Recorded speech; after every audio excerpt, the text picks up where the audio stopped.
All right, welcome to Own the Con. How many of you have joined us for this session before? Awesome. How many are new to this session? All right. Do you know why you're here? Shenanigans. It's like couples therapy 101. It is actually. So this is where we tell you about all things ShmooCon. You'll see that we have, this is Own the Con number 17, but this is the 18th con. So just kind of explains itself on the slides, right? These slides are an absolute mess. I actually don't know what order they're in, even though I've been working on these slides for about a month. It'll be just as much a surprise for Bruce and I as it will be for you. It's random, it's confusing. If you have questions as we go along, please ask them. I think the numbers are correct. We'll find out. Anything to say, Mr. Potter? Let's do it! Look! There's still some left. It was like a three-finger pour, by the way, so. I ate today, it's okay. It's okay. I'm gonna turn off my radio. We have radios in the room, right? Okay. Yes. Okay. Does anybody have eyes on Heidi? Okay, we're good. All right, you can do this one, it's boring. Yeah, sorry. I was arranging something else. I hope it's dinner. It's actually what it was. So indeed. For those of you in the room that just texted about dinner, it's about dinner. And those of you I didn't, you can't eat with us. So, Womp womp. womp womp. So a couple things. As we pointed out in the opening, we are not a 501c3, we're an LLC. We do that because we want to stay sane. This is our way of giving back to you, the community, so you know what we did and how we do it. Just like you would with a normal nonprofit, except without all the tax forms that are incomprehensible by mortals. It's interesting to watch other events organized and see what types of communications they have and how they, meetings and that kind of thing. And I know there are some conferences that a year ahead of time are having nearly weekly planning meetings and Zooms and all that kind of thing. Heidi runs most things just via email. With a little bit of Slack, but not much, and a couple of Zoom meetings right before the end. Part of that's because we have very little turnover in volunteers and people kind of know their roles. But part of it's also that there's a lot of stuff that when you have this organizational structure, there's no board. It's just Heidi like making decisions. She gets input from people and she'll call them when she needs them and whatever. But there's not the shenanigans of having to build consensus and that kind of thing. And I mean that in the nicest possible way. I think there are plenty of events where the consensus is important. You're trying to bring together people. The scale that we operate at and the way that the events run, Heidi's worried I'm going to say something wrong. No, I'm just going to point out that there's a lot of slides to follow this, so. Well, you had me talk to it, so this is the chaos that you invited. Okay, keep going. It's good. It's good. Anyway, we do most of it via email. Any questions? Brevity is not your middle name. Oh, I like this slide. So this is a new slide. See, it says new slide, new slide. There's 3 new slides this year, everybody. So this was born, I still use the Facebooks, sorry. I posted on the Facebooks about a couple weeks ago, and I was like, what do you want to see in Own the Con? What other things do you want to see? And I can't remember who asked this. I think it was Amelie, but I'm not entirely sure. But the question was like, why do we do what we do? Why? Why are we here? And there's a lot of reasons, okay? And those reasons kind of started here. They've kind of ended up over here. But I think originally, this started, I think, in a bar. The idea started in a bar. I think the original notes were written on a bar napkin, right? I wasn't even there. No. It was Bruce and Beetle and... That was pretty much it. Bruce and Beetle in Vegas. Yep. And the original reasons were kind of like, well, there's nothing like it on the East Coast. They can do it. I think we can do it. Well, why not, right? And the next thing we knew, we get back, well, Bruce got back. I wasn't going to Vegas at the time because I think I was, I don't know. Probably pregnant. Probably pregnant. Well, to be fair, and I think I've said this 100 times, I've been pregnant at DEF CON twice. Okay, I think that's like, I mean, maybe not a record. I didn't get pregnant at DEF CON. I was pregnant during DEF CON. I don't know how to say that. It's a lot of detail that is not required. I just wanted to be very clear, okay? The first year when I was there and I was very pregnant, I got offered a lot of drugs. It was kind of strange. Yeah, it was weird. What hotel was that one? That was the one that's got totally torn down. Well, they all get totally torn down. No, it was before the No, way raid. before that. Started with an DEFCON A? 5. No, before that. I never went to the AP. The Aladdin, wasn't it? No. Yeah, the Aladdin, yeah. A lot of drugs. A lot of drugs. I didn't do any, just to be clear. So I don't know where I was going with any of that, so who cares? So there is a historical point that's of interest, is that I didn't start the con, and I don't run the con. Well, yeah, the point was we got back. Yeah. And like next thing we know, Beetle's sending out a message. He's like, yeah, so I didn't tell my wife, but I put a mortgage out on my house. David's back. Hello, David. Hey, David! Everybody applaud for David. David's back today. Woo! We love you, David. So yeah, and he's like, I didn't tell my wife, but I took a second mortgage out on my house, and so now we have funding to do this thing if you guys want to do it. We're like, oh, okay. So right then and there, we kind of had to commit to making something happen so he could pay back the second mortgage on his house before his wife was like going to find out, right? Yeah, yeah. If Bruce had done Speaking that of to marriage me, counseling. I would have had some words, but she's a nicer person. So yeah, so it happened the first year. Yeah. And Beetle was a point for what, the first two years. Yeah. And then I kind of took over. But I think the reason why has sort of changed. I mean, obviously that was the reasoning in the beginning. Now we've continued to do it because we've built a lot of community around this crazy little thing called ShmooCon. We like the conversations that come. We like the projects that we see that come out of coming together, the relationships. I mean, certainly personally, the relationships we've formed with so many of you. But just, you know, we get emails throughout the year. I get emails throughout the year saying, hey, I just wanted to let you know, I think there's marriage proposals. I mean, there's mentorships, there's job opportunities, there's people getting hired, you know, people finding a career path that they, you know, have settled in. It's pretty phenomenal to watch over time what happens at these types of events. And I kind of jokingly say habit, but there's kind of just some momentum behind doing this. Like, you get used to it, right? And so it just keeps kind of happening. The other question that came up in kind of the same vein was, how do we keep it fresh and how do we stay motivated? Well, the only real answer to that question is because of all of you, right? This is where you are, where the inspiration comes from, the ideas come from. You want to say something really emo and like totally shock them with your feelings and stuff? Well, thanks for putting me on the spot. Christ. No, I mean, Couples therapy 101. It's super, what? Nothing. Okay. It is very rewarding to do this, and, you know, honestly, we appreciate all the feedback we get from everybody. Whoops. I broke it.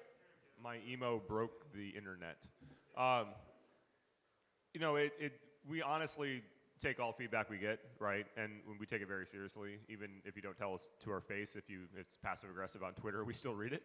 And We might have words in our head, but we don't say them out loud. You know, it's one of those things, like, and it's partially the genesis of the shmoo ball, right? Like, if you're thinking something and you throw the shmoo ball, like, it was amazing in the early days how many times 50 others would fly behind it, right? Because so many other people were having the same thought. And if something happens here that's valuable, and we hear about it, for one person, it probably means 50 people thought it was valuable. And if some bullshit happens that rubs you the wrong way or makes you uncomfortable or whatever, probably 50 people thought about that too. And so we're very careful to treat every individual feedback as potentially feelings and emotions that the community is having at large. And we spend time trying to understand why, right? What can we do? What can we improve? What can we do better? And Heidi spends a lot of time focusing on those issues kind of in the off season, right? Because when the rubber hits the road and you start having to do, you don't have time to course correct. You know, this is an event that once the machine is moving, there's no stopping it, right? Like, there's things like, especially like, take a week from today, like every day is regimented. There is no time for anything different to happen. A week in the past, not a week in the future. A week in the future, I'm going to be asleep. Yeah. But honestly, you know, there's no, ShmooCon today exists because of all the things that happened in the last 5 days, and not much was going to change it. Except, I mean, we were like, God, I hope we don't get COVID this week. That was like the biggest thing in our personal life, was finding ways to minimize our own exposure, knowing Yeah, our that family's if been both of on us were down, this legitimately would be on very, lockdown very for the different. last month. Yeah. Short of the prep parties we had at our house, but at our house, like we had the windows fully open, we were running 3 air purifiers, we had air monitors in the house, like we were taking it very seriously because running this from upstairs, like in my room, would have been, Difficult. yeah, we would have done it, but it would have been hard. I would have had a telepresence robot. I don't know how you were going to handle it, but I was going to have a telepresence robot. Oh, that little thing on the Segway? Yeah. Or actually, yeah, just have Jenny carry me around on an iPad. Oh, that would have worked too. Yeah. Jenny, my enforcer, would make some shit happen. Well, if you get Jenny, who do I get? Frank. Excellent. The teddy bear enforcer. I'm Can so you please? excited. Yeah, that's kind of my speed. All right. Frank's like, I don't know if I should be offended that I got called a teddy bear. Aw. We are providing so much value right now, dear. We should stay on this slide forever. Okay. All right. Let's talk about our staff because they're really why this all happens. I don't know. So on site right now, we probably have about 90 of our volunteers on site. There's probably closer every year to about 100, including like our review committee and then just people who come and help.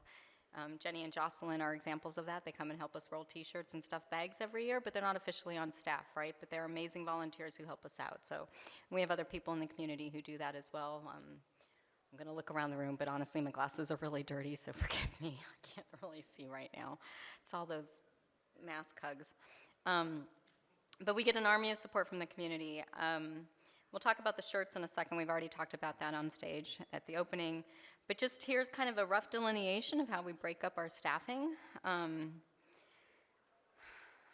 not going to read all of that, but you can see it's a lot of different departments. The last line is kind of grown. We had the Potter children for a number of years. That's grown to the Potter children and their significant others. I now have a daughter-in-law. Hello. And now I have a daughter-in-law in the future. My future daughter-in-law is what they keep calling her. So Daxton is 12. I hope that one's got some time, but... To be clear, the future daughter-in-law, they're not engaged, but that was a lot of pressure in that sentence, by the way. Like, she seemed okay when I said that, and we'd like to keep her, that was just a to very be southern very kind clear. of passive-aggressive I know. kind of way. Like, that was... I like her. It's good. That was good. It's all good.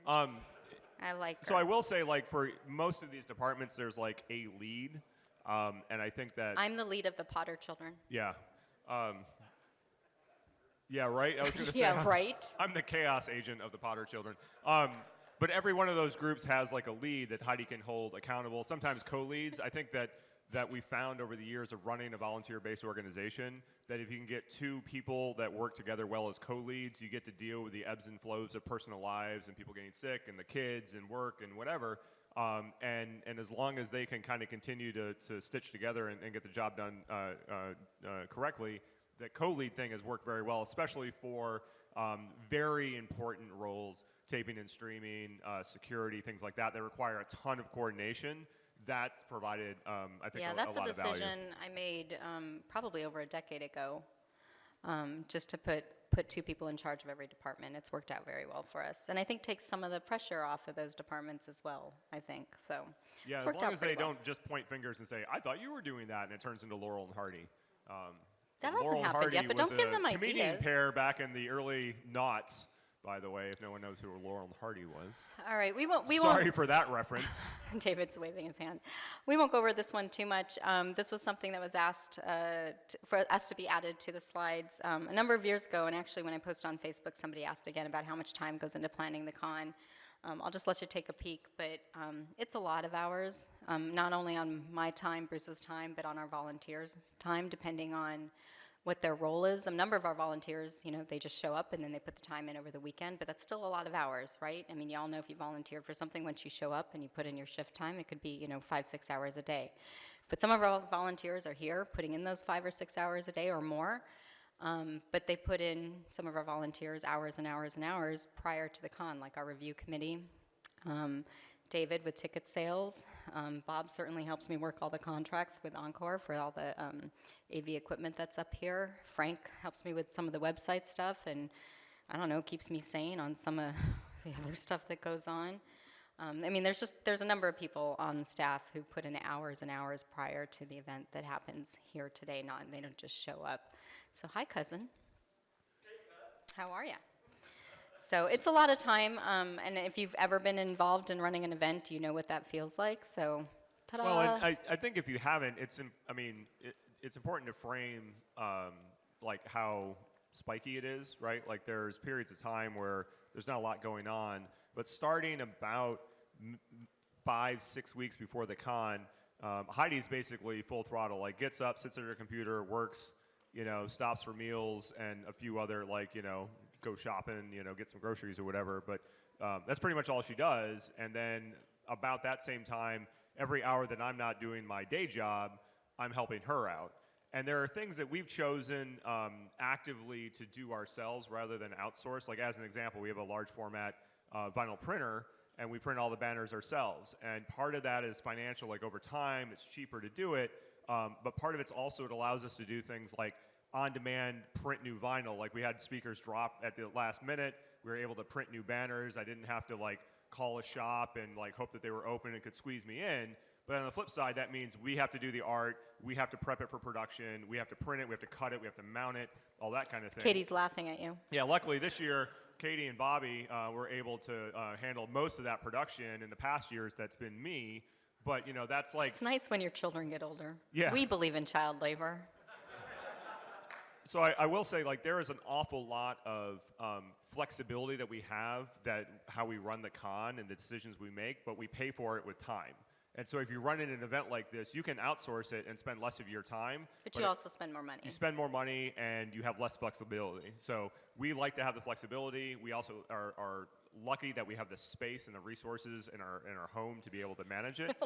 Not everyone has that. There's literally a workshop in the garage that's all the production facility. It's got the laser cutter, the vinyl printer and cutter, a huge workspace to work on and that kind of thing. So we're fortunate that we have that.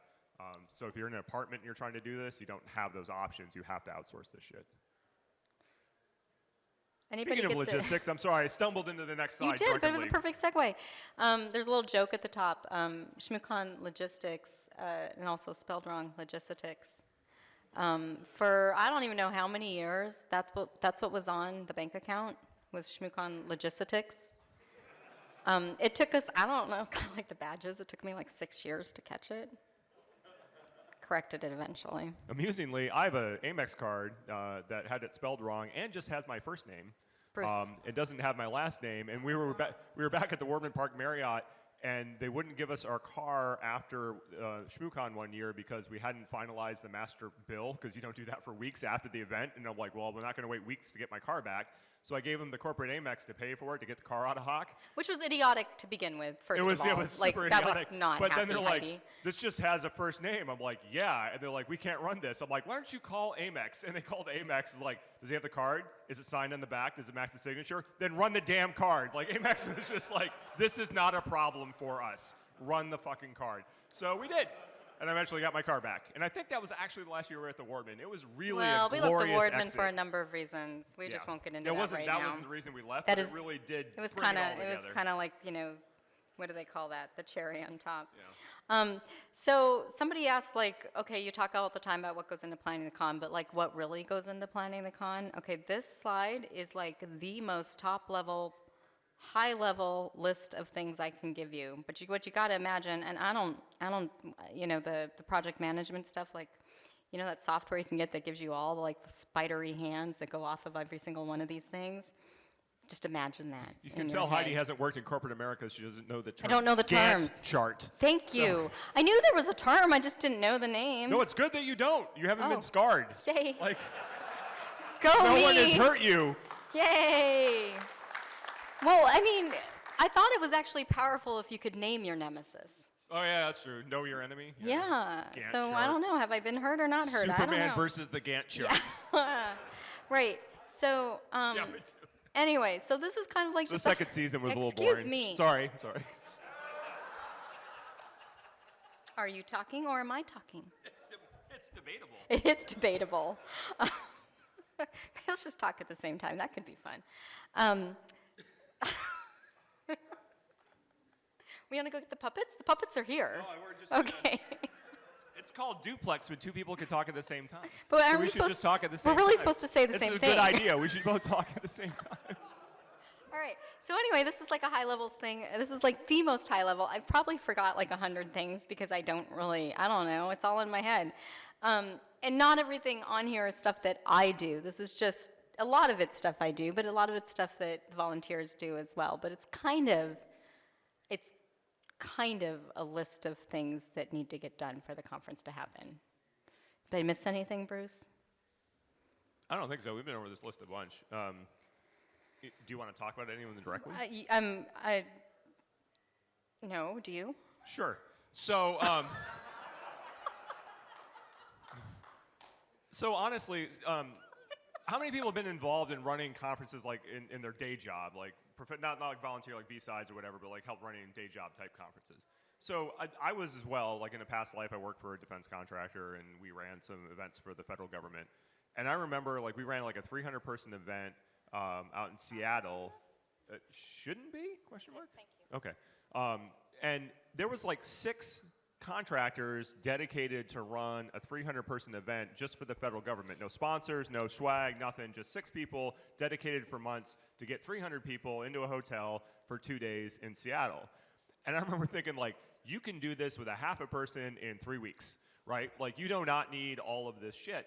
And then you realize when you look at it, like the what ShmooCon has to do, like managing the sponsors, right? There are big name sponsors out there. There are huge companies. They have expectations. They have requirements for the logos, requirements for how they're going to engage. They all pay differently. Some ship chickens. Some are sending Eagle. Like, it's ridiculous how they all pay differently. And you have to balance all that, right? And so that's like a thread that gets worked.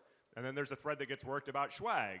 And like her swag guy knows about every goddamn bag for sale in the United States. And they'd be like, I have this bag for sale. There's 400 in Piscataway. There's 6 in Nebraska. And there's about 1,500 of them in Las Vegas, except they're blue. And you're like, how the hell do you know that? He's like, well, I just know these things, right? And then for weeks, random boxes show up at her house that don't weigh anything because they're filled with like one squishy ball, right? But they came overnight because he wants us to be able to make a decision whenever we're ready. So we get all these bags. No, it's because I want to make sure they're not going to hurt if they hit you. Well, there's, yeah. No. Yeah, literally like you think. We throw them at each other. Yeah. We have our ways. But then, you know, we've got all, once you choose the swag, you have to get the graphics together and get it sent out, and it has to show up, and then we have to inventory and all that. So the swag's its own thread. Like, all of these things require attention to detail to make sure that they land, and they're all doable. But you know what? If like we go somewhere and Bruce is like, "Did you see that thing?" I'm like, "No, did we turn left?"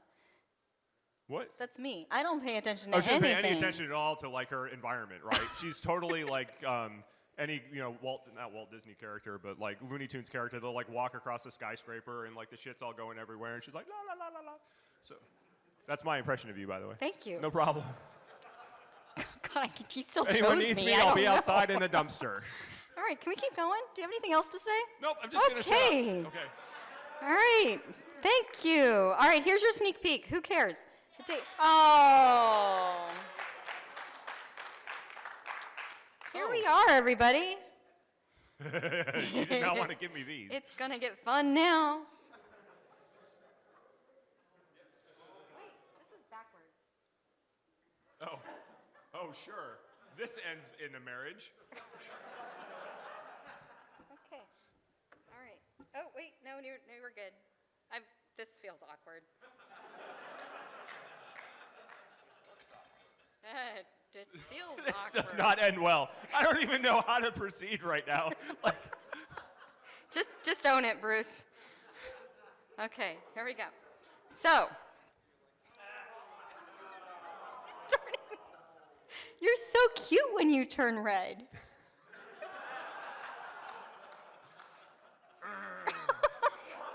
But you know what? I mean, the puppets are cute, but Bruce's is better, right? Yeah. He's so angry looking. I don't know. It's loose here. Yeah, it's loose. have you tried turning it off and back on again? No, I have not. All right. This slide that's going to appear at some time just talks about how the dates move. The most important line is the third line. That's your sneak peek. Yeah. Just you wait, my friend.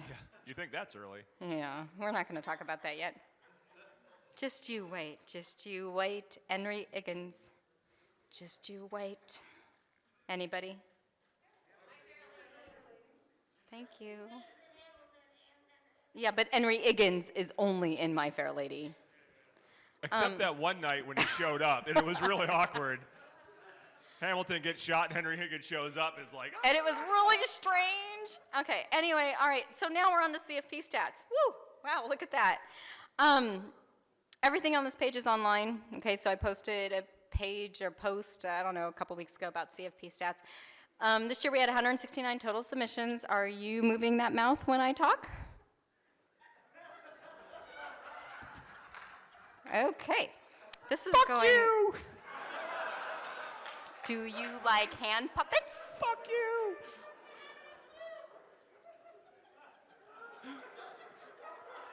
Is this informative like you thought it would be? I would just like to point out that these live in the basement for the entire year, except for like an hour every ShmooCon, okay? I smell like mouse shit.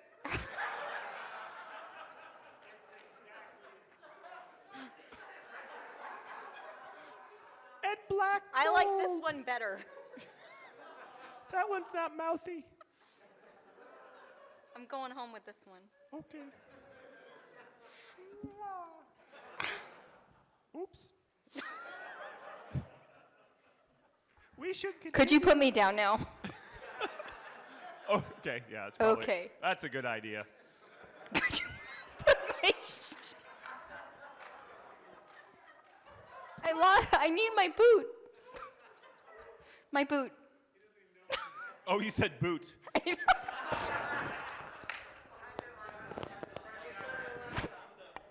Oh, yeah, okay, thanks. Okay, here. Hold yours. Behind front. Behind front. Oh, near far, I'm sorry. That's the Grover thing. There you go.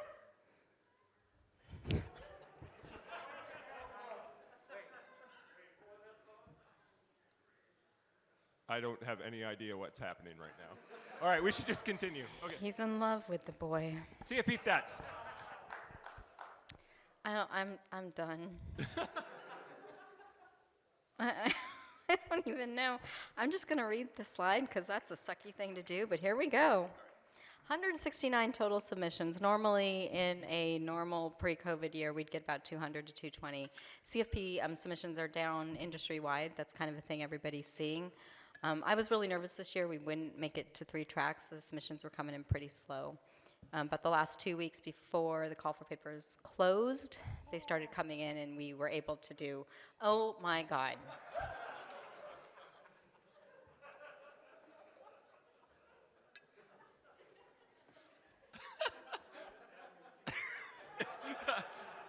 Avenue Q after dark. We're taking the toys away now. Thank you, Frank. Frank's fired.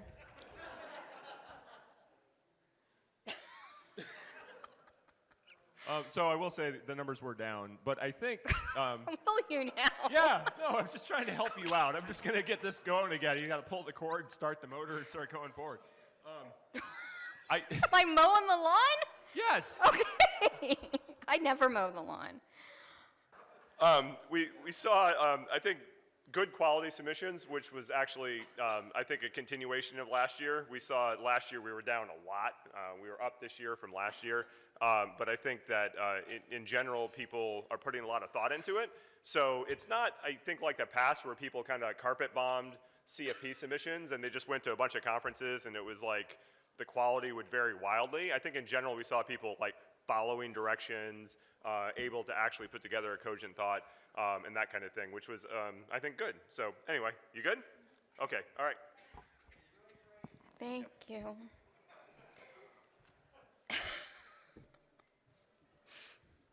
So the CFP process that we go through, I'm just going to keep going until you just jump in the middle and merge. It's like driving down the highway. She'll just like sync up and scoot here in just a second. Scoot. Scoot. We use a piece of software called OpenConf, and if you've done any software development, you'll recognize that is a really annoying name collision. So yes, but it's a piece of software that's used for a lot of academic conferences and getting CFPs together and that kind of thing. It mostly suits our needs. It's not perfect, and we kind of bludgeon it to work the way that we want it, but it's okay, and it's like, I don't know, $150 a year for licensing costs or something like that, and it's, you know, suits the needs. It's well worth it. There's about 15 to 20 people on the CFP committee. They're in kind of level of commitment varies wildly. Some people review just a handful, some people review all of them. Heidi generally looks for what, 4 to 5 to 6 types of reviews, and then that's enough that we can start to like get a consensus, right? But I think, you know, what's interesting to me is we don't do blind CFP reviews, right? There's a lot of pros to that, but there's also a lot of cons to blind reviews.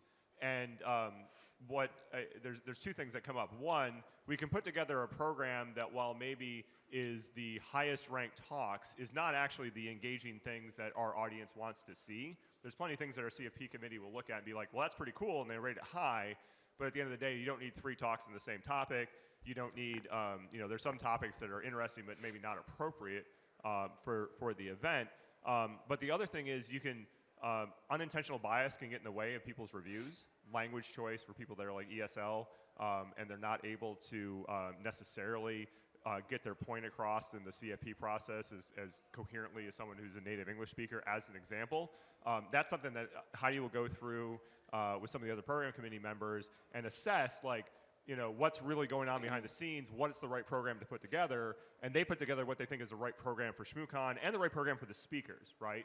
And so we'll often go pretty deep into the list of submitted talks to find that right mix that we think provides the opportunity for the speakers and the right content for you. And that may be a little controversial, because I know some people run ones that just like, top 20, get in, go. Well, I mean, but we have topic tracks, right? So we have to balance that too. Yeah. So it's not just, you know, the top rated talks or whatever. The way I kind of approach this myself is I read I get submission receipts every time a talk gets submitted, and I read the abstracts that come in those submission receipts, but I won't often look at the papers until the reviews are done. And so once the reviews are done, I will go through and read like the top 75 submitted papers. And that doesn't mean that anything lower than that doesn't get reviewed, but at least the top 75 are ones that I will specifically look at.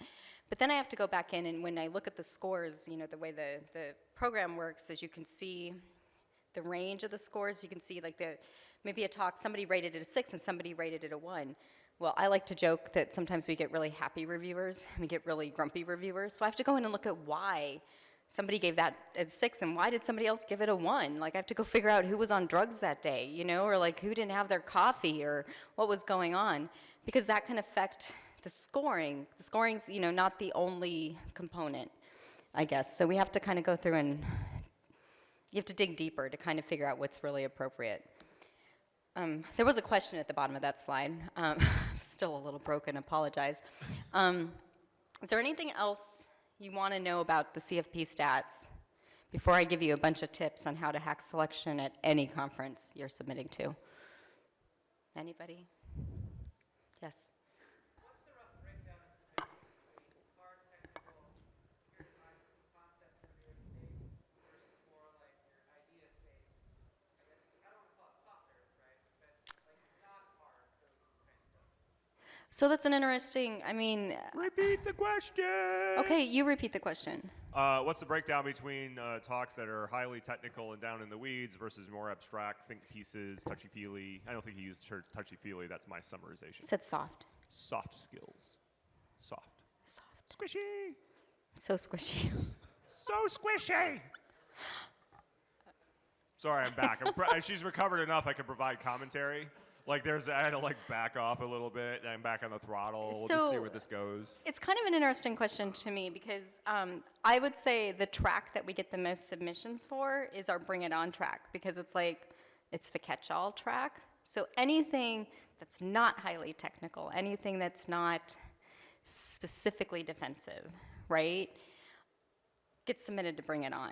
I mean, and so right? Yeah. I mean, it's hard to answer your question with any like real data because I don't know that we've specifically tracked that, over time. I can just tell you kind of like from memory, but I will say that we get a fair number of technical talks around breaking things. yes, And we don't have a break it track anymore. Like we got rid of that a number of years ago. People will still submit things about offensive work because it's a security con and That's true. they submit. And we generally don't accept that unless it's like a generalized kind of talk where they're talking about like a class of attack or some new thing like that that has applicability to defenders. If it's like I found a bug in this thing and I'm going to talk about the bug, that doesn't make the cut. And so I think most of the not most, but a large number of the technical talks we get are like, here's a technical breakdown of vulnerability. That's pretty much not going to have a chance to get on stage here. Yes, sir, Carson. Oh, he's going on the microphone even. wow, check that out. It's not hot, but it looked impressive. But It was a good. could you ask the other question that caused me to turn red up here a million years ago? No. No. Yeah. Oh, here comes the mic. It's hot now. I'm just trolling you. Okay. We can repeat the question. Oh, fuck you. You got to turn it on first, Oh, folks. All right, so my comment is, having submitted to a bunch of cons, my comment is, don't just assume that if you don't get into one con, you will or won't get into another con. People have these hierarchies of cons in their minds. My comment is that's not been my experience. Absolutely. So don't make those assumptions. With that said, you and a lot of other cons will ask submitters, where else are you presenting? Can you talk a little bit about why do you do that and how does that factor into your selection process? Absolutely. So part of the reason we ask that question is like any other conference, we don't want to be repeating something that's been presented, 10 times across the country or something that's been recorded and is readily available already online. That's not to say that we won't accept those types of talks, especially, and most importantly, and we'll just file this under this slide right here, if you are submitting something to us that you have presented someplace else before and it has especially already maybe been recorded and is online, if you are submitting that to us, it better come with updates. The key is it needs to be fresh, it needs to have updates, it needs to have something that makes it new again. Now, does that have to always be true? Not necessarily. Sometimes a topic or, your content is, we deem it important enough or it's something critical or it's, new enough that maybe doesn't matter. But if you've presented it 4 other cons or 5 other cons before ours, and it's the same presentation you've given 4 or 5 times already, what's the point, right? It's already online, we can find it, somebody else can already watch it. So you need to freshen that, you need to add new things, you need to give us updates, you need to tell us why it's different than what you've presented before. The core of the presentation can maybe be the same, but you should be bringing us something fresh. So that's part of why we asked that question. Anything else? Yeah, I think it's so easy to get information right now. Like if you're interested in a topic, you can go get smart on it. And I think we've all been through YouTube hell of like, I have something that takes 60 seconds to answer and I have to sit through 15 minutes of somebody, saying a bunch of shit and whatever. Conference talks are no different, right? And I think that we want to be able to look at a submission and understand that what you're going to hear as an audience is going to be useful for you if you sit there and listen to the person for the proposed amount of time. If it's a 15-minute talk or half-hour talk or hour-long talk, there's enough content, it's interesting, it's new, and for people who know the topic area, they're going to get something out of it, and people who don't know the topic area, they can still learn and follow along. And that's tough, right? Like, I mean, that's a tough needle to thread.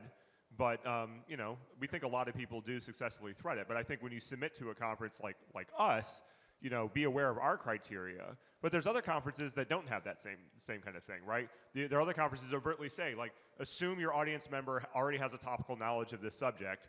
Go heavy, go at it, go technical. So that's not really how we run this thing. Yeah, so let me go through this slide really quick. And I think that a lot of the points I have on this slide actually pertain to most conferences, especially the first one. if you're submitting to a conference and they have specific things that they ask you for, you better damn well give them the things they ask for. Because at our conference, if you don't, we don't read your submission. We just don't. If we open your submission and you don't have the paper that contains the 10 things that we've told you like 14 times to put in the paper, we don't read it. It's a waste of our time, it's a waste of your time. Nobody's that special, okay? It's okay, I mean, if you miss a question or you didn't understand a question or you maybe fall short on something, we're like, it's not that bad, right? But don't send us your slides. We didn't ask for your slides. You want us to see your slides? You can put that in a link as part of the detailed description, right? But we don't want to see just your slides. You know why? Because your slides don't have your bio, your slides don't have your abstract, your slides don't have the other things we need to make the rest of the conference happen. Okay? Give it to us in the order that we ask for it. Because when I go through later and I'm looking for all that information, I want to look at the same place every single time, right? It saves me time. So follow directions. Number one thing, for any conference you submit to them in the format that they're asking you for. I don't know what other conferences ask for. Some of the conferences borrowed our CFP. They're asking for the same things we ask for. That's fine. Like, just read the CFP, do what they ask, right? It's not hard. Maybe it is hard. I mean, I don't know, but do what they ask. Make your decisions based on what they're asking for. At least in our case, if the conference is asking for a detailed description, it should be longer than your abstract. Kind of makes sense to me, right? Yeah, so this is interesting because different conferences have different criteria of how much you need to submit. At the end of the day, like, someone reading the thing needs to be able to discriminate, like, is this appropriate and good enough to be on stage?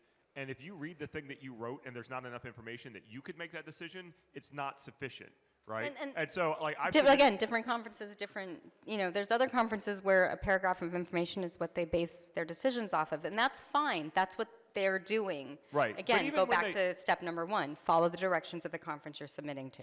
Even when they do that, though, I know some of the B-sides, it's like a paragraph, which is cool. It's like a Google sheet, that you're filling in. You need to provide enough information, concrete information in that paragraph. Like, the word, you shouldn't have mostly pronouns and conjunctions, right? Like, it's got to be like real nouns and descriptive verbs and some adjectives that actually allow you to make the case of this is what I'm trying to say. And so just because it's simple in its form doesn't mean that your language selection should be simple, right? You need to be the shorter it is, the much more specific you need to be with your language in order to convince someone this thing should be on stage. So the next bullet point's kind of a big one for me. When appropriate, reference prior art and the work of others in this space, right? If a simple Google search tells me that somebody else has done work very similar to yours, you should already know that. Right? If you're doing this research, you should already know who's done similar research. Reference that. It's important, right? If you're not doing anything that's not absolutely 100% new and somebody's done something similar and you are standing on their shoulders, you're doing work that maybe builds on the work that they've done, I'm not saying you have to stand on stage and give them all the accolades in the world, but you should be referencing that in your CFP. You want to know why? Because we're going to know. Sometimes we've been doing this for 18 years. The program committee have done the prior work, and they're like, yeah, that's kind of fun. This looks familiar. Thanks for not referencing me. Right? It's important, right? We need to hold each other up. We need to build this as a community, and we should recognize each other when we all do the work. So that's a big one for me. And once I added that as a tip to the CFP, we've been seeing a lot of that. So thank you for those of you who have been doing that. That's really important. Point of order. Do I have a spelling error? No, but we have a lot of slides. You're the one that's been talking, my friend. I was quiet for a while. Fuck you and your point of order, sir. Oh, yes. That is at Robert's Rules number 6. Fuck off.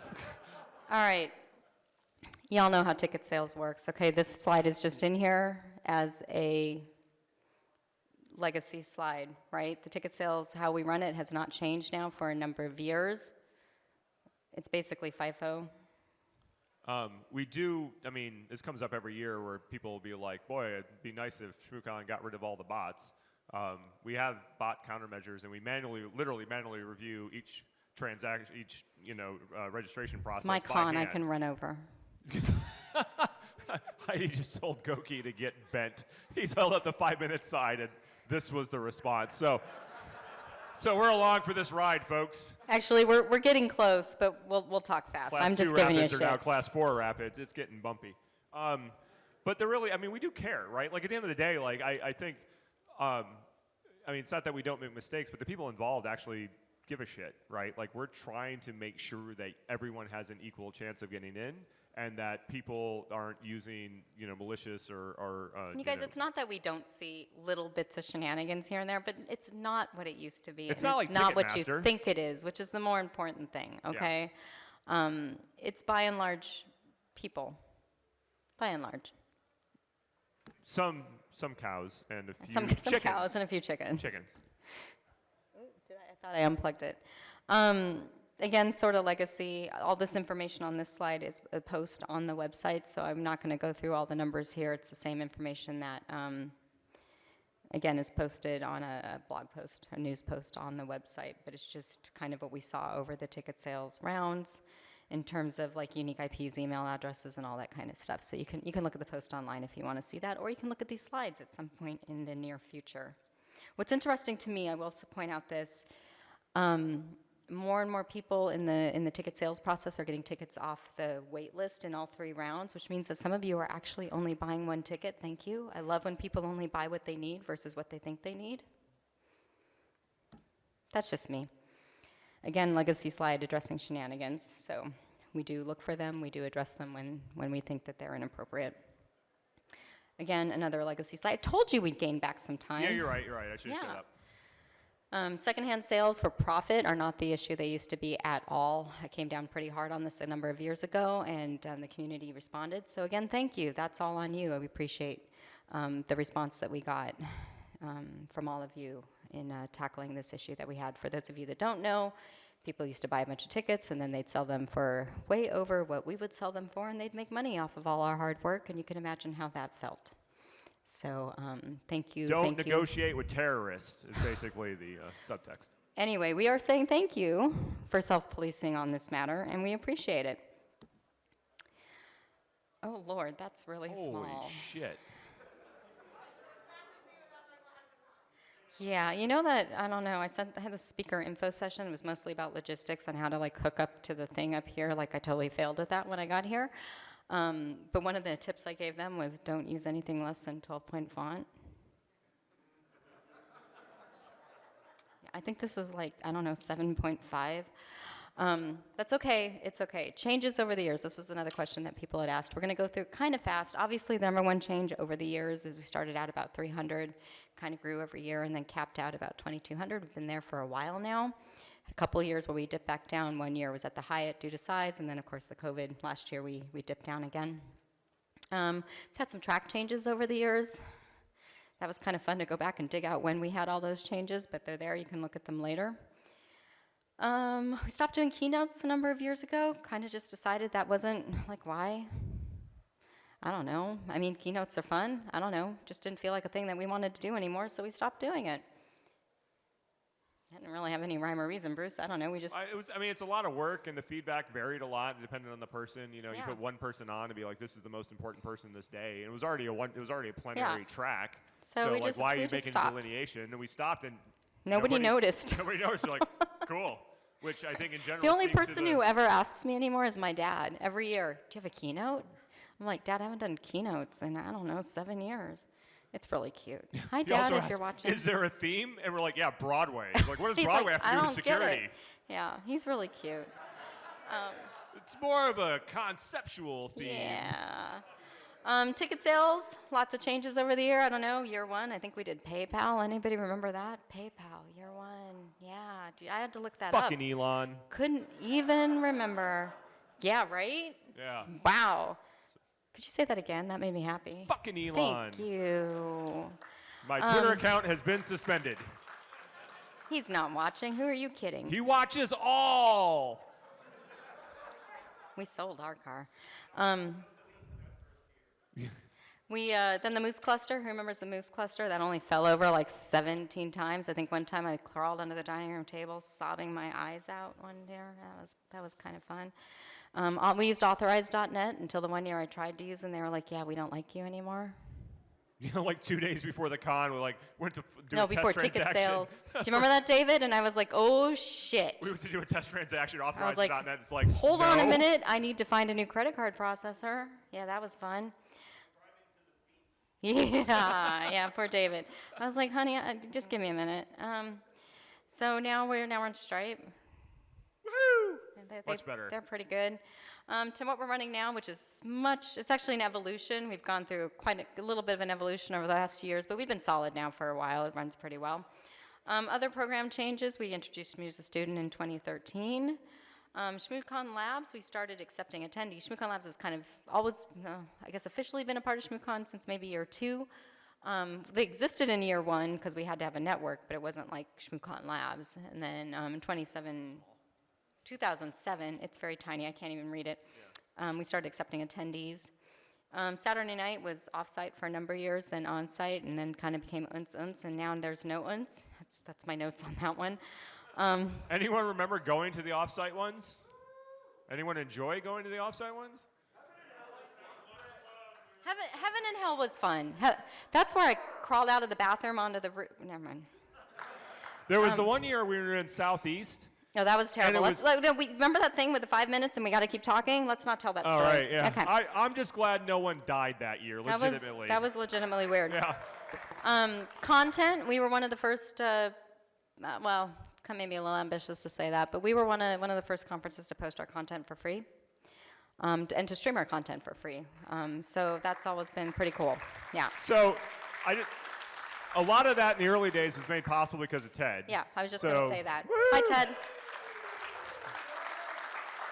And what's shocking, I was talking to Heidi about this the other day, is that we got the DVDs from Ted. So Ted would rip them down to DVDs, and he was selling the DVDs and all that. And then he was gracious enough to let us post it online. And we would give him like a month or 2 lead so that he could, get his money out of the people that could buy them, and then we'd post it.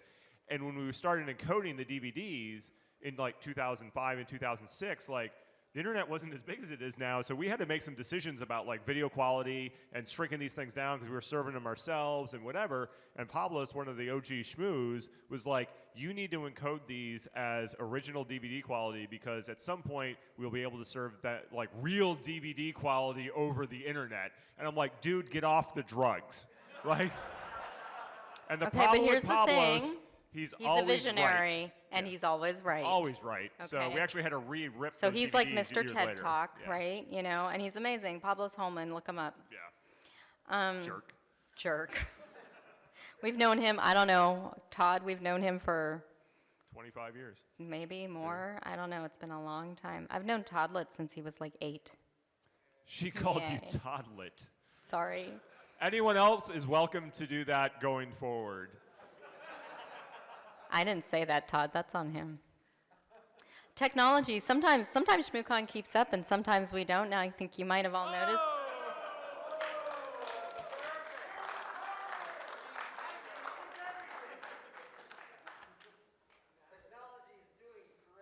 Yeah, we are doing great. What does registration run off of? What do you mean? Anybody? Hamster No, food? no, Oh, registration here at the con. Oh, 2 old Mac Minis and a really old Mac Mini. It's a G4 running 10.4 Yeah, they're still up there. We don't upgrade them. till they die. All right. I feel like this is something we've talked about a lot, but we stay the size we are because my house only holds so many boxes. And Oh, no, but it really does preserve the size and the feel that we want for the conference. it does, and I think, it's funny because the time thing. when we limited attendance, we were one of the few conferences out there that did it, and there was a lot of shade about that. Now it's very common, right? People like, But we still get shade about it. yeah. We Oh, you're do. exclusive, whatever. I'm like, yeah, FIFOs are pretty exclusive in the Q theory kind of way, but Yeah, in that, you can only come if you get a nerd, ticket. In that kind of way.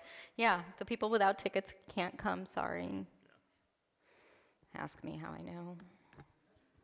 All right, real quick, who's at the conference? 86 staff, roughly, 54 speakers, roughly. I didn't update some of these numbers. Only 9 registered press, there's more here, but 9 actually bothered to register. These numbers are mostly correct, so around 16 hand-wavy something general admission, 213 sponsors, that number is completely accurate, 29 events, that's actually accurate, 47 schmoozers, 64 students, so all total, it's about 2168. Actually, I think it's just a tiny bit less, but that's our numbers at the con this year. Told you, 2163 is where we ended up, because when I uploaded the database, we cleaned it up a little bit. So as of about, I don't know, an hour ago, we were checked into 2013 out of 2163. I can't tell you how sad I was that that number wasn't 2022. Just saying. Dough. I know. They offered to, like, you know. So there's at least 1+1. We had a UI issue where if you try to redeem a past con's barcode, it says this barcode is a past ShmooCon barcode. But it wasn't, like, bright enough. And it's so not we like let bright them red, in. it just looks like the same text that you normally get. And so we had like a scab filling in doing registration, and he scanned somebody and it said that. He didn't notice, he handed the badge in the bag, and the guy walked off. And Frank comes walking up, it was like, did you see what it says? He's like, yeah, I scanned his barcode. It just says it. Oh. Yeah. Like, I mean, this doesn't really happen that often, and the reality is, he probably did have a valid barcode. He just pulled up the wrong one. Yeah. I mean, normally that doesn't happen. Also, thanks for telling people that, because now we have to fix that, so that never well, it happens has been fixed. again. We did a hot patch to production. I'm more saying that they shouldn't even be in the database, Brian. Oh, well, never mind. I'll shut Okay. up. We'll fix it. No big deal. It was just really funny. It was really funny. It was really funny. So, He whatever. felt very bad about it. Yeah, we're good. We're good. Sponsors, real quick. We have about 43 sponsors, including labs. There's different levels of sponsorship. Sponsorship sells out really fast. I sell it out in about 2 weeks a year, okay? It's a lot of work in those 2 weeks to get it all run to ground. It does kind of linger on past that, but the initial rush is about 2 weeks. I think our sponsors are a lot of fun. They tend to bring something really different than other conferences, at least from what I've observed. They're great. So if you're in here and you're a sponsor, you're probably not, because you probably should be at your table. But we have a lot of fun with our sponsors. And I will say there's a luxury that we have that not a lot of conferences have, because we know we're going to sell out attendees and we know we're going to sell out of sponsorships. And we do it quickly, and it allows us to run the con in a much more structured way without a lot of unknowns. And we are thankful for that every year. Even if some sponsors are kind of a pain in the ass to get them to pay, because again, see previous discussion of chickens and cows. It's gotten better. A lot of them, it has gotten better. Yes, it has gotten better. A lot of it's because it sounds really kind of mean, but I kind of hold the power in the situation. So my favorite story to tell is An unnamed government agency. with 3 letters, starts with an N. They sponsored one year, and you know, we adore them because they pay half of our attendees and all that kind of stuff. But yeah, they tried to pay me, I guess they were like, okay, well, in order for us to pay you, have to go fill out all this crap. Get a NIAX code. Yeah, and so I'm do like, all that it's shit, taken me like register hours D&D. to fill this out, and then it got to the point where I was gonna have to pay a fee to invoice them, and at this point, I'm like, fuck this, and I walked away from the money. I just was like, I'm done. So whatever, I just stopped caring. I'm like, I don't need your money, so I left it alone. And the next year they came back, and they wanted to sponsor again, and I said, yeah, nope. Here's why. I said, I'm not going to pay so you can pay me. Doesn't make any sense. That just seems kind of dumb. And, it was also taking at that point like 6 hours of my time or something. And I'm like, that's also kind of dumb. I'm not a contractor. I'm not like, I'm a one-time event. You should have some kind of allowance for this, right? And they were like, okay, I appreciate the comments, whatever. And I shit you not, a week later, I got a check in the mail. I was like, couldn't you do that the first time? Okay. Yeah. Yeah, different department. And then I got a really nice challenge coin, but anyway. So in Money In, the next 2 slides, I swear to you, are completely rounded back of the napkin, like frenzied math that I do, like looking through my email, looking through Bruce's email, looking at credit card statements. Do not hold me to any of this. It will not pass an audit. Do not add up the numbers. Please, God, do not add up the numbers and go, oh, Heidi, hello, it looks like you made $1 million, or it looks like you're in the hole, $13 million. I don't know, the decimal point's in the wrong place, right? Do not hold me to any of this. This is just kind of it's to give you an idea, right? I apologize for the really tiny font on the next slide. But our funds come from just two places, sponsorship and ticket sales, okay? These numbers are roughly accurate. Okay, this doesn't include like the stuff that comes out of receiving this money. This is just the blanket, like, in money in. That's a joke, because where does that come from? Years ago, the first time I think I posted about ShmooCon finances on my website, I put in money in. And Beetle thought it was the funniest goddamn thing in the world, so he put it on these slides, and it's just been like that And here ever we since. are, in money in. So out money out. It's an inside joke that can vote. All right, out money out. Any questions about where we spend our money? I know, it's because we spend a lot of money. Out money out. Enlarge. What? It depends from year to year what the biggest expense is. I mean, arguably the biggest expense is taxes. Yeah, the money's left over. That's the one downside of being an LLC, not a 501c3, is Uncle Sam gets a cut. But it also motivates us to reinvest in the company so that Uncle Sam gets less, right? Yeah, right, we're gonna pay somebody for that position next year. $10,000 in proofreading. But it does vary from year to year. Some, you know, in Well, the hotel's probably, sorry. Yeah, I mean, so I'm very, very incredibly lucky. Our contract with the hotel, just so you're all aware, I don't pay for any of the space, okay? I don't pay for any of this, okay? Our hotel expenses come from the AV equipment and the, Bagels? Yeah. I have no food and beverage commitment. When I get the final bill, it largely consists of the money I pay for AV equipment, so basically money to Encore for the internet and AV, and then money to cover the staff rooms. I cover a single room for each of the staff because we don't run this event for profit, so they have to pay for one of their rooms, and I pay for the other night. And then some of those rooms for the staff are covered by, we make a room commitment, and so that's largely how we get this contract with the hotels. We make a room commitment, so I have to commit to so many room nights for the time that we're here. How many room nights are we committed to? It's like 1050. Yeah. And we're going to make 80% of that. we have to make or else 80% we of that, owe. otherwise we pay a penalty. Yeah. We've always made our room commitment in all the years we've run the event, and then you earn room comps for a certain percentage of those, one for X amount of rooms that you get on your room block. But that's also why I ask if you're booked outside of the block to let us know, because we get credit for those as well. And then those room comps, I don't use those personally. They go to help pay for staff rooms. So the hotel bill every year roughly is about, it can vary. It depends on from year to year, but it can, it's usually like $50,000 to $60,000 to $70,000. It's a little bit less these years because we're not doing the Unsons party. We may go back to that, but I'm still not comfortable doing that right now in our current environment. When we do the party, like that's a $40,000 to $50,000 expense right off the top, just so y'all know. What else? But in any given year, like the equipment expense is probably like the second largest expense. Yeah. Probably every third year we have a large equipment expense because we're upgrading or replacing laptops, switches, injectors. I mean, I don't even know. This year was we up-leveled the streaming infrastructure last year, but we only had one room to deal with. And so we bought one and then bought a backup of everything. And then And this year we bought 9 new laptops for Hack Fortress. Yeah. That was, Well, we also added more rooms, so we got another 2 sets of cameras, tripods, laptops to drive it, the video switcher, the whole deal. So there was a pretty big investment this year around just the last 2 years over streaming. Right. So we do make money from year to year, but having a buffer is nice, obviously, because you don't want to go into the next year and, be in a deficit, right? Or if you screw up and you don't have the event cost of the hotel is quite large. Right. So like if something happens and we don't make our room commitment, it's in the hundreds of thousands of dollars that we have liability to the hotel. Now they can temper that down if they start booking the rooms. If they get full, they won't take us to the cleaners like that.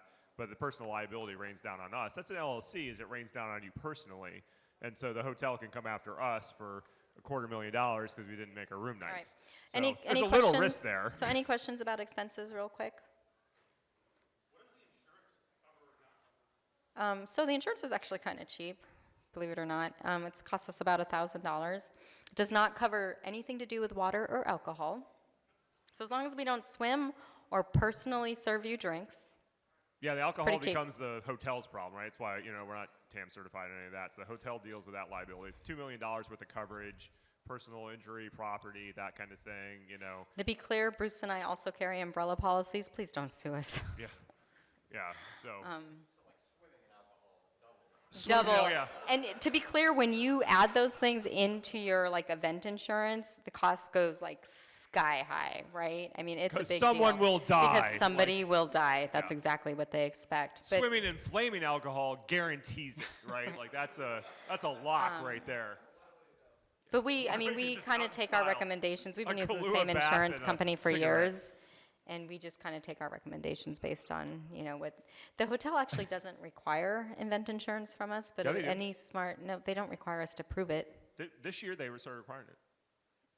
They don't require proof, but they do require us to carry it. It was in the contract. Yeah, well, okay, require. Well, yeah. One of us talks to the hotel all the time. Lawyer. No, seriously, it was. Yeah, Bruce, it's been in the contract since day one, I assure you. Also, Kahlua is probably not flammable. I just wanted to be clear. I knew that. You know So what? Do not drink the hand sanitizer. Do you know, Mudge told us last night that's like literally on all the hand sanitizer at the Pentagon. What? Not to drink it? Labels, like little handmade labels, do not drink. I'm like, I'm Is looking working at there Mudge, that I'm like, dystopian that you're like, ugh. it's there for a reason. I'm like, which general? Which one? I need to know. Petraeus was always Yeah, whacked it's out always the Army. in the John on hand sanitizer. Dude, I'm sorry, Navy, but I'm like, go Army. Beat Navy. That's my team. Sorry. Any questions about finances real quick? This is our last slide, so I'll ask you if there's any general questions you'd like to see in on the con going forward.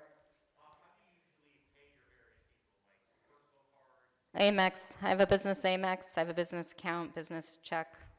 But I try to put everything on the Amex as much as possible. I have 1 million Amex points or more. You should ask me about my Hilton points sometime. Well, Gonna same go thing. somewhere at some point. If you organize an event at a hotel, they give the event organizer the points, as if they're the person getting, all the space and everything. And there's a big clause in the contract that states, like, we will only give you points if your employer allows you to have it and whatever, which in our case is cute, because Heidi gets to have a dialogue with herself, like, will I accept the Hilton points?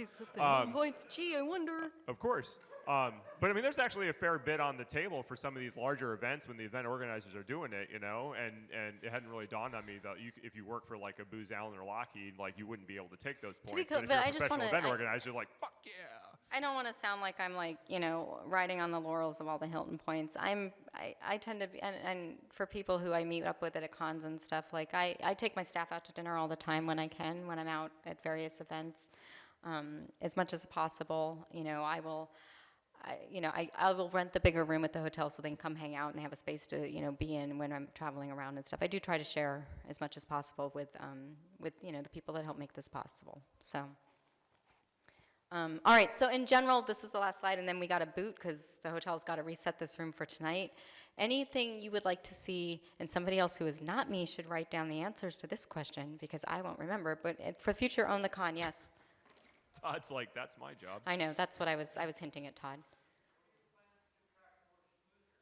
What are our plans to attract more schmoozers? That's actually, what?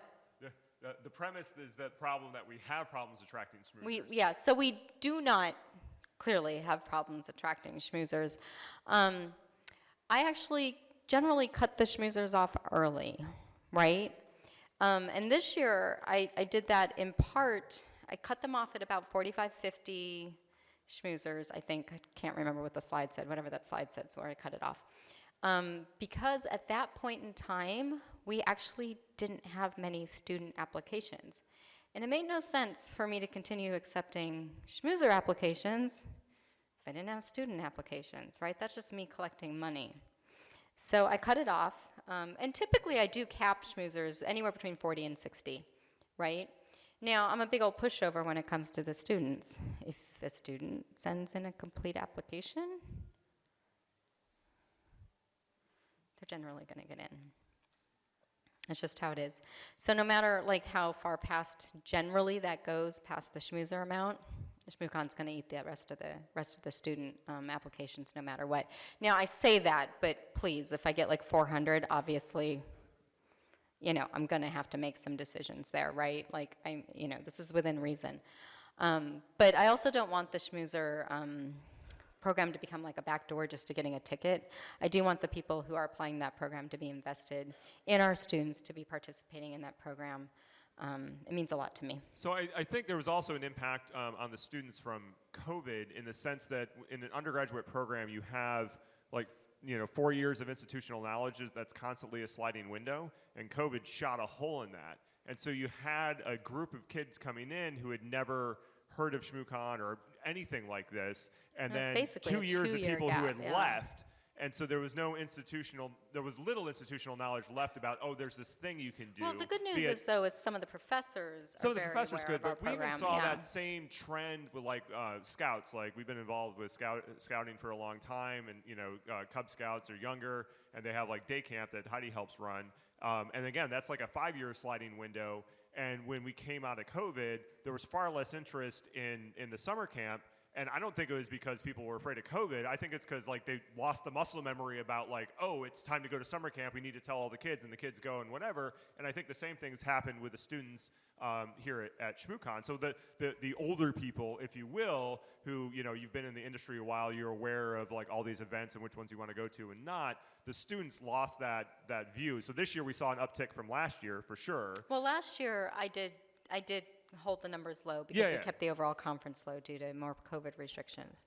But yeah, having the gap year I think did impact the program. But it did all right this year. It was kind of back to normal this year. Maybe it wasn't quite. It was only like about 10 or 15 lower than kind of normal. So it did all right. Anybody else? I'm really looking for like anything else you guys want to see because the slides haven't really changed in 18 years. But the jokes haven't either. They really haven't. We sell the same jokes every year. Also, I get a leg cramp every year at this one, so I think that means I'm sitting around too much. You can stand up. No. Yeah, there's way more puppet play. The puppets will not come back next year. Ask me how I would like to know. apologize right now for that 10 minutes. I'm sorry. All right. Anything else before we let you go? Yes, sir. Any advice for new cons? For new conferences. Don't do. Well, so you're asking like which other one she should attend, or start up? So I'm in Philly, right? Yeah. You're probably familiar with all of that, the situation in Philly right now. Yeah. Any advice for that situation? Wow, I've never been handed a hand grenade before. The Eagles. So, and all of South Philly actually is what's happening in Philly. I think that one of the things that's been clear to me, two things. Don't overcomplicate the situation, right? Like, especially cooks in the kitchen. Like, when I say complicated, like, if you're going to do an event, there's something, we've done a lot of weird things over our life where, like, we volunteered and run things. And the more people you get involved early on, I think the less likely you are to be successful. There was something that someone said to me in college when I was in the only fraternity in the state of Alaska. He was Long president. conversation. I was president.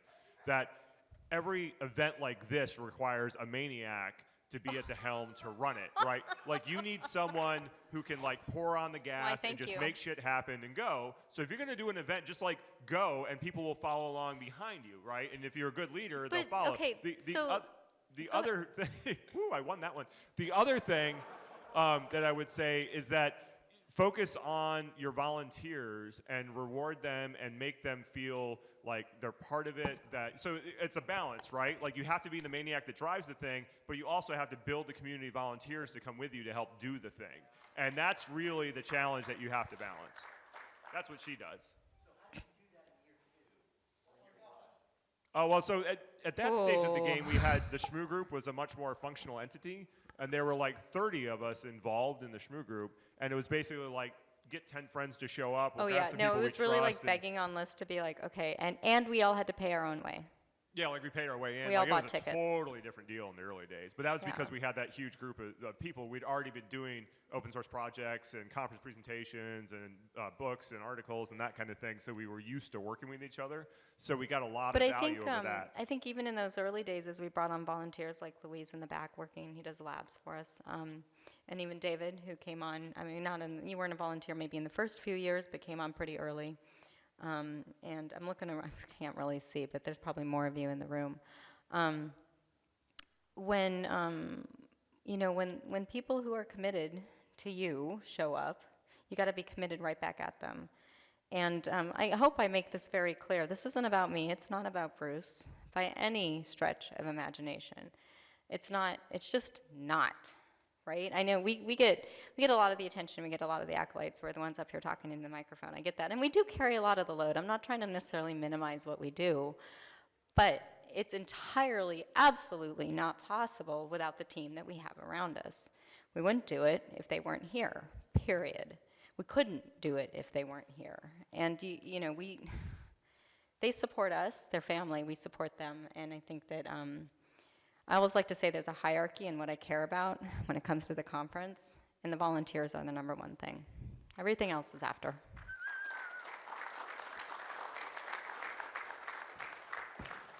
So on that lovely sappy note that we can get all emo about, we're going to close so that you can reset this room for game night. But if you, in the future, if there's anything you want to know about the con, info@shmoocon.org is a great place to write.